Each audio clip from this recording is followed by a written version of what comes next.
Well, hello everybody and welcome back to the channel.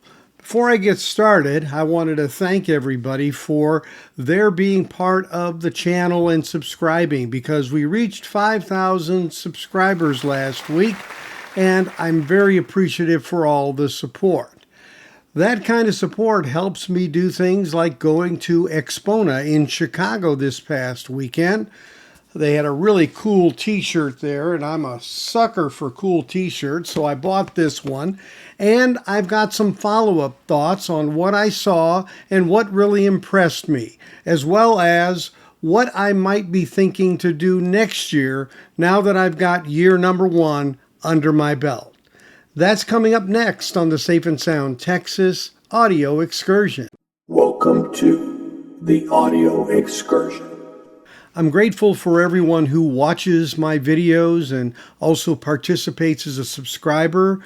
I met quite a few folks at AXPONA, and to the person, they were thankful for the content and appreciated it, and I was appreciative of them taking the time to say hello as well. Now, AXPONA was a first for me. I hadn't been before, and it is the largest show in the U.S. for audio equipment. Therefore, I thought, well, let me see if I can get what's called a press pass to be able to get in all 3 days and do so without having to pay the fee. Now, to me, that is part of what I'm trying to do is to promote and report on the event, and that's what I did. So in kind, I think it's a fair thing to do. As it relates to any particular equipment, I have in fact started to request equipment to review. I've done a few so far, and I'm going to be doing more as time goes on. Suffice it to say that it's very interesting at a large show like this, just navigating, period. Now, I arrived on Friday morning at about 2:30 a.m. at the Renaissance Schaumburg, where this was held. Luckily, I was able to get a room in the hotel there, and as opposed to having to travel back and forth, so that was very convenient. But it made for an early wake up the next day, and immediately you could tell this was a huge event compared to what I experienced here at the Southwest Audio Fest in Dallas, and especially in the elevators. That was claustrophobia 101. There were 6 elevators there, and as the organizer Liz Smith said several times during the show, I can do a lot of things, but I can't make more elevators. And so one of the learnings to a show like this was to get a scope of where everything was, and they were on floors 1 through 5, and then floors 11 through 16. And I can tell you that just trying to go up or down a floor was a challenge. And so I kind of watched things progress the first day, and I attacked the first 5 floors using the stairs. When it came to day 2, I decided I would go up to the 16th floor at the beginning at 10 a.m. and work my way down through the stairs to get to the other floors. And that turned out to be a really good strategy. Now again, to see everything, to hear everything is near impossible. Now, I wasn't able to stay for 3 days. I was only able to stay for 2. So I did lose out on time on Sunday. But again, when you go to these rooms, sometimes you have to just peek in and leave because there's just too many people already in there. There are lots of times where there are lots of people in the hallways at this hotel, and you are in fact waiting to get into a room. So you have to pick your battles and you have to manage your time. And waiting for an elevator is not a good lesson in time management. But I did find some interesting things. Of course, one thing to understand is if you're a vinyl enthusiast as I am, there isn't a lot of vinyl there. There is vinyl, and it is used at times, but by and large, most places are streaming. Now, obviously, that gives them a lot of flexibility to do something on demand when someone wants to hear something. It makes perfectly good sense. But if you're going to this show and really expecting to see a lot on the vinyl side, you might find that it's more limiting than you would realize. Now, one company that was there, that it was actually their first show, was Nagaoka. And Nagaoka makes cartridges. They were in fact premiering a brand new cartridge, which is due to be released in May, called the MP700. Now, I talked to the people there, and they are actually starting to distribute this in the United States from Nagaoka in Japan, and not through a U.S. distributor. So that's going to be an interesting change and transition. And I also am pursuing getting an MP700 to trial to hear what it sounds like. Now, this will be the flagship for them. Currently, the MP500 is their flagship cartridge. Now, I heard it, and they were playing a Donald Fagen song, and when I tried to cut that video into a series of them while I was there, it got flagged and totally blocked from being able to be uploaded. So I had to remove that particular video at that time. But I can show you here, this is in fact where it was occurring, and without the audio on here, it sounded very fresh. It sounded very clean. Of course, system that I wasn't familiar with, and material-wise, definitely familiar with the material that was being played on Donald Fagen's Nightfly album. But it is something I'd want to get into my own listening room to be able to model the sound and come up with a review of how it sounds. So stay tuned. Let's see if I can get hold of one of those. There also is always this engineering itch that I have, looking for things that are uniquely engineered. And to that end, I found a product that I'd never seen before, and I'd never heard of this company, called Silent Pound. And I think they're from Lithuania, actually. But the interesting thing about this design is it is trying to, in the design, offset some of the room issues that one might have when they are placing speakers. And so it uses what's called directional acoustic and minimizes room interference. It says room treatments can sometimes cost more than the speakers themselves. And I can tell you that's true. That's why their focus is on precision sound direction, ensuring that the sound reaches the listener while reducing reflections from walls and other surfaces. Their design minimizes room interference, even in untreated spaces. Using cutting-edge CAD tools and advanced modeling, they've crafted a solution that works in a diverse room size range, and it offers superior tonal balance, resolution, and a vivid sound stage. So they say here 3 times fewer room residents without additional treatment. Controlling low frequency directivity is a long-standing challenge. Traditional solutions like low frequency horns or complex arrays tend to be bulky and expensive. Silent Pound's innovative solution is a built-in gradient low frequency module which reduces the amount of acoustic energy radiated into the room by 3 times, directional index of approximately 4.7 dBs, compared to standard speakers. This helps manage room residences, eliminating the need for extra acoustic treatments. Through advanced finite element modeling, they've optimized a baffle design and crossover frequencies for unmatched low frequency performance. And they even show a bit of an audio chart there in terms of the resonances and how they perform. I talked to the engineer and designer of this speaker, and getting into some of the details of his approach, it's very obvious that the design of this speaker was very much tailored to work in a variety of rooms and yet have a minimal negative effect on the sound based on this design. And having heard it and seen it in the room and how it performs, and even when moving the speakers some, they're really retained the sound that they had, and they also were not affected by, it seemed to me, some of the things that normally might affect speakers like this.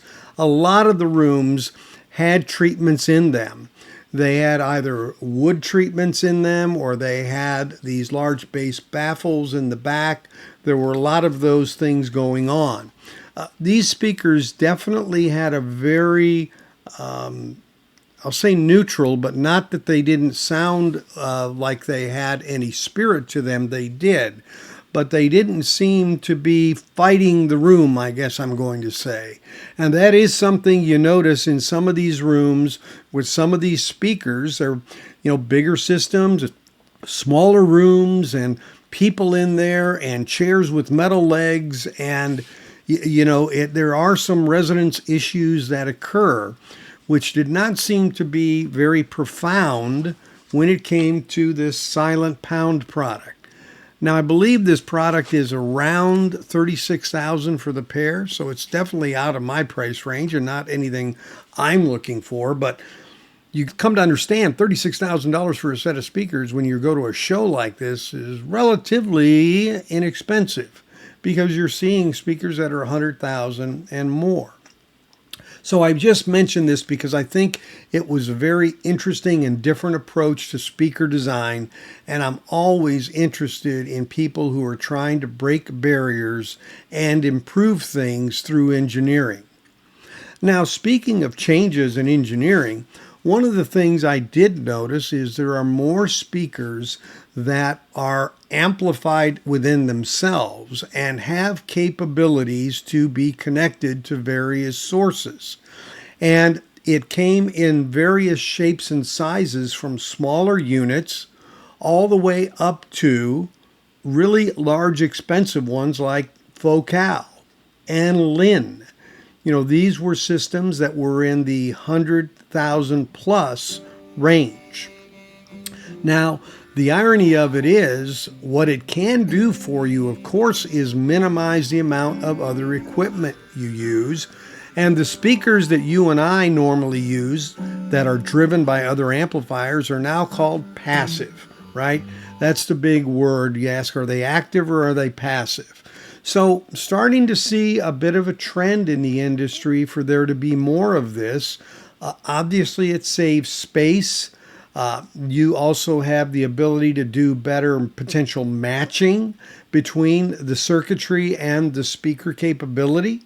Of course, the downside is it is what it is, and you have to live with that situation. You can't go change out an amp or something of that nature to afford a different type of sound.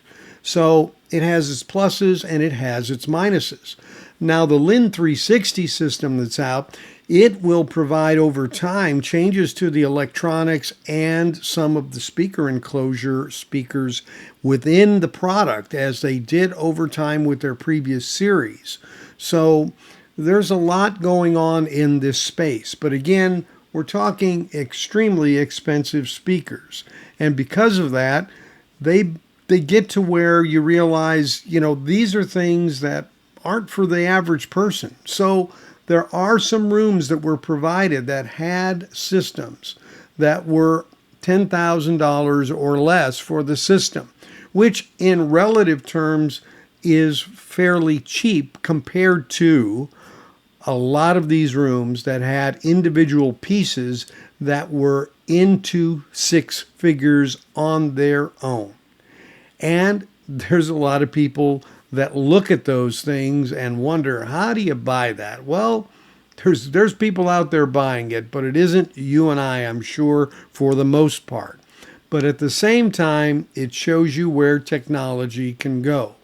And I think for me, what I saw was more innovation on the side of design as it related to trying to bring size down and get smaller as opposed to bigger.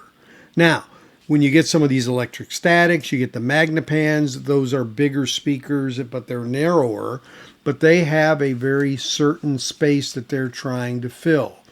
So a lot of this technology to me is moving toward trying to get to a price point that's going to be more attainable for people that are younger and coming up and have limited budgets. Because let's face it, the older folks like myself and those who are in the upper echelon aren't going to be around a long time. And so you have to provide new audience, new product.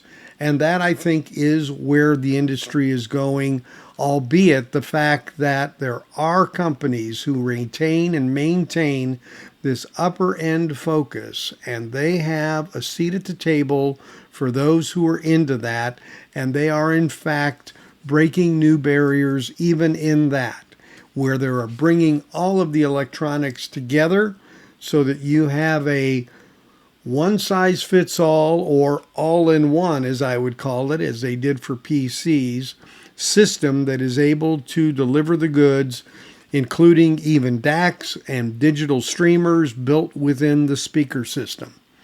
Speaking of room treatments, there was a very interesting demonstration that was done with these wood type of rods that were placed in a location just to the front and side of the speakers, and then they were placed behind the speakers in the center, and then two of them in the back.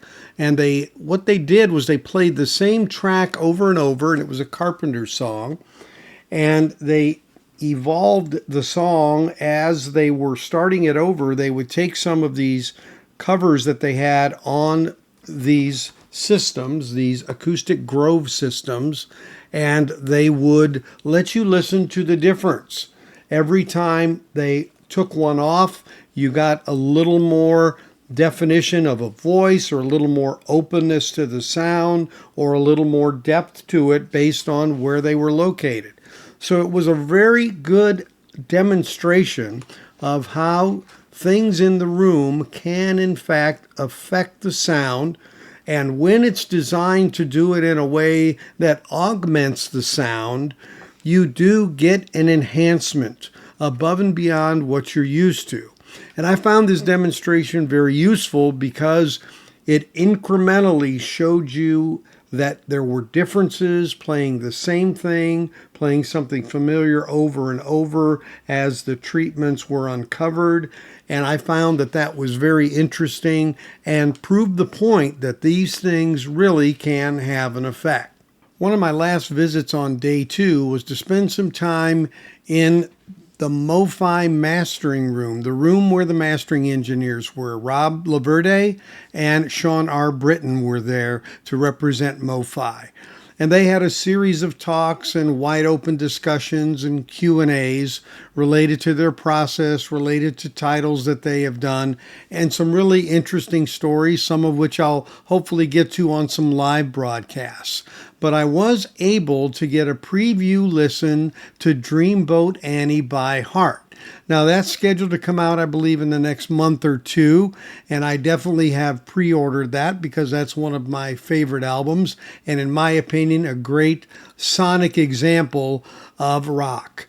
Now, the story was, what is, in fact, the master that was used for this?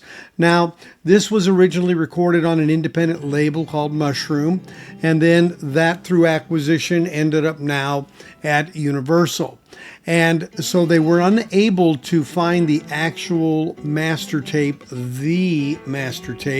Maybe between these ownership changes, it got lost, but they were able to obtain a safety copy from the original mastering studios where this was done in Canada. So just about as close as you can get. And so I was able to hear one side, which had, of course, their best songs on it, Magic Man, Dreamboat Annie, and Crazy on You. And again, as I always say, different equipment, different room. I can't really totally judge everything about it, so I will reserve that until the time when I, in fact, get one and can compare it to the various copies. I have quite a few copies of that album to compare it to.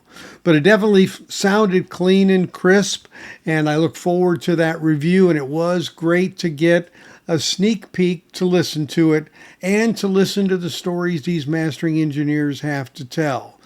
You know, in the end, it takes quite a bit to bring these records to force.